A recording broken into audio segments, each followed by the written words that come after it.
Hi guys, my name is Bumpa, and this is Breaking Down the Build, episode 14. In this episode, we're going to be taking a look at a game in which I lost. This is from a solo cash cup.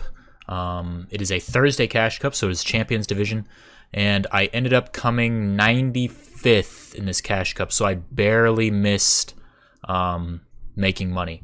If I hadn't have choked my last game, I probably could have done it, but I choked, so we're going to VOD review. We're going to figure out what I could have done in a earlier game to maybe push myself to some more points. So let's get started. All right, first thing is first. We're starting moving. I have 3 shockwaves, heavy sniper, gold tack, green AR, and 6 splashes. No other mobility other than 3 shockwaves, but this is a pretty solid loadout, and I'm going into it with max mats because I got a kill earlier, and I was able to create a base in half and half out of the mats and recycle. So we shock up, catch myself with a ramp so that I can keep elevation and keep going up. I move up, and as soon as I land, I look back. So when you have shockwaves, you can land, stop, land, stop, land, stop. So that's what I do. I land, I turn around, and I look for AR shots on people who might still be rotating out of zone. Don't find any shots on anybody. Spot this guy, maybe can make a heavy play on him, but decide against it. And consider making a play on that guy, but zone gets on my back, so I shockwave out. Again, you're going to see me catch myself with a ramp to make sure I'm a level higher than the guy I'm landing on, and I'm ahead of him. So I land, box up, look back for shots. I thought I heard somebody behind me, so I held my wall, but I look for this guy on edge zone as he's rotating. Go for the heavy snipe, don't hit it, but my AR beam is tried and true. End up getting a kill on Thresh, who is rotating on the backside of zone late. It's pretty much the story when I have the shock. So land shock, land shock, land shock, and then once I don't have any more shockwaves, you're going to see me try and path and stay ahead of the zone and look for picks so that I can replenish mats. Didn't see that guy in Storm. It's pretty hard to see people in Storm. Land again. Right here, I get into a lot of congestion, and honestly, I kind of fumble pretty hard here. Like, that guy blocks my path, don't know where to go. I end up getting up a level, and I get away from congestion. I feel like I probably could have been edited on by somebody right there. I need to be a little bit smoother in how I get out of these situations. Like, so right here, let's talk about this right here, what I could have done when I think I get floor coned right here. I get floor coned right here. I could have recognized this, immediately side jumped, boxed up, and kept going.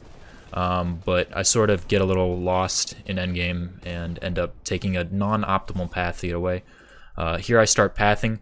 I recognize zone is pulling this direction, and I get above these guys. So I use the cones of people's turtles in order to jump up a level above them. You'll see me do it right here as well. Cone this off. This is a little bit risky because if that guy is aware, he can edit cone floor and drop me into his box. But I went pretty early. Right here, I saw that guy on my left, so I ramp off my back in case he went for an edit play onto me. But I'm pretty sure he was a level higher than me, and he's right about to drop. As I get sprayed by this other guy. Yeah, he's now on my level. I drop off this guy's level. While you're pathing, your objective is to make sure you find a good level where you're away from other people horizontally and vertically. So when you are alone on a level is when you were doing good leveling. At this point, I recognize that I only have 500 wood left and 77 metal. So either I need to drop low ground or I need to make a play on somebody. I see this guy in this box right here, and I decide why not. We're gonna heavy snipe in, reload the heavy snipe, and I start going in. Drop on a cone because you can place a cone from farther away. So while I'm up there, I can put the cone down here and immediately drop and surprise this guy, where if I were to drop on a floor, I would have to actually drop the level. I would have to go from up here, and I would have to physically land here and place the floor, and then heavy snipe in. But if I have a cone, I can place it from a level higher and then immediately jump in this guy's box. Spot him, go for the shots. It was a pretty bang play, so I don't think he had much time to react and trap the roof because I was just in his face immediately. Pick up the extra shockwaves. I wanted to go high here because if I go straight, I might fling myself in a zone, but in retrospect, I definitely should have gone straight because I end up getting cracked by height. And now, as soon as I'm cracked by height, I immediately know that the guy on height is going to focus me because he knows I'm white. So he's going to pressure me. You're going to hear an RPG go out in a second. Yep, this RPG comes out. And immediately I know I just need to keep dropping and get away from the high ground player because he's probably going to keep pressuring me. So that is what I do. I continue to drop. And I'm trying to find a good level. It's pretty sloppy paths again. I really need to work on this. For some reason, recently I don't know. The pathing's not been crisp. But yeah. I finally find a good level to myself, get away from the high ground player, and I begin to heal up. I wanted to get away from people and then pop this campfire so I could get full white HP before I splashed because I wanted to make the most out of it. A little risky play in retrospect because I could have gotten punished, but it ends up working out.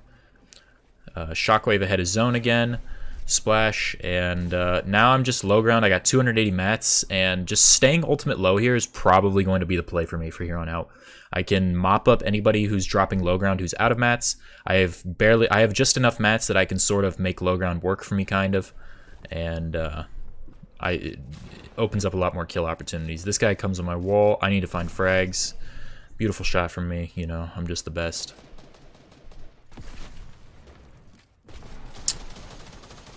I keep dropping down this hill because I realize it is pulling down.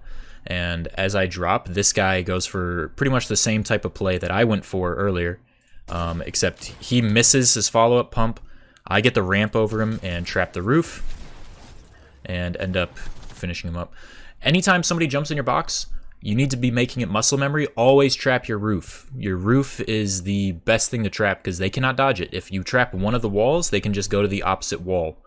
Either roof or floor. Typically roof is best because they can cone off the floor, ramp off the floor. But yeah, either trap the roof or the floor. Get that in your getting that in your muscle memory. At this point, I've got enough mats off that guy again that I can pretty much be sustained throughout the rest of this endgame. Drop low ground. I have a feeling this guy is going to pressure me for a kill because he needs to pick off me as mid ground so that he'll be in a 1v1 with height. But I box myself up, take the minis, etc., etc. He goes underneath me, and he realizes that, thinking I'm going to go for an edit, which I was going to, and he shocks up. I'm pretty sure he now has height, and he kills the player low ground. Actually, no, he shocked himself into zone, killed the low ground player. I tack him for 26. He actually gets the wood off of this player, which sustains him for the rest of this endgame. He takes height on me, and now I am low ground with 60 mats. All I can really do is pick up or pop minis and then hope to drop this guy and force a shotgun fight. Earlier, when that guy heavy sniped in my box, I picked up his second heavy sniper just because why not? It's another heavy sniper. But here, I should have won the game at this point. He's on a single flat. I can surprise him, drop him, which is what I do. I drop him. I get a weak tack shot, and immediately after I take that shot, I need to be ducking underneath this cover and taking storm damage. And so, like, it should have been one swift motion. As I shoot that guy out, I pump him or I tack him, and then I immediately get under cover. This is just bad movement by me, and Dubs hits a very, very nice pump. And that's that. Definitely could have won that game if I had just recognized to get underneath. I tried to, but I think I was a little too late in my mind. Like, it took me a little bit too long to recognize that I needed to get underneath this cover so that I could abuse the right-hand peek this wall would have given me. If I get underneath, I have an easy right-hand peek on a player with 0 mats on low ground, and it should be a very, very easy win for me. But instead, I don't recognize my win condition, and I fail to capitalize on it. Anyways, hope you guys enjoyed. Hope you guys learned something. Hope you learned from my mistakes. Do not do what I do. I suck. Don't lose these games. These are free points. Free points. But yeah, if you guys enjoyed, be sure to like, sub. Tell me what you think of the video. You know, if you got any criticism for me, if I'm not pointing something out that you want to be pointed out, if you have questions on why I did something that I didn't explain, please leave it in the comments. But yeah. Have a good day, and hope I'll see you in the next one. Peace.